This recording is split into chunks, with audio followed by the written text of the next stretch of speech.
Brian, when you think back to your time at K-State, I mean, you were a 4-year guy. We'd love to hear your story and how you got connected to the K-State program, and then just your thoughts on how much has changed in college football and where you sit on NIL and the transfer portal and everything else that is different today.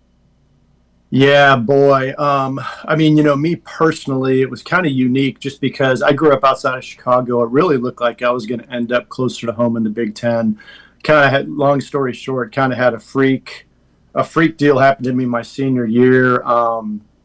Ended up in the hospital sick.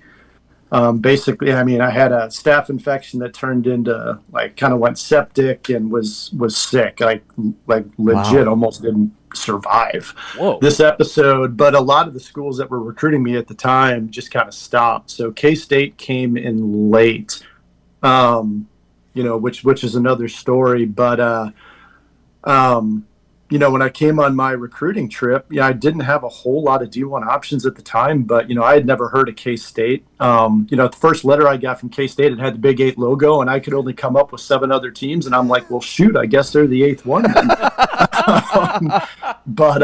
I went down on the visit, and Coach Snyder, met him for the first time, and he told me, about the history and, you can go here or there and go be a part of history that's already been written, or you can come here and be a part of the biggest turnaround in college football history.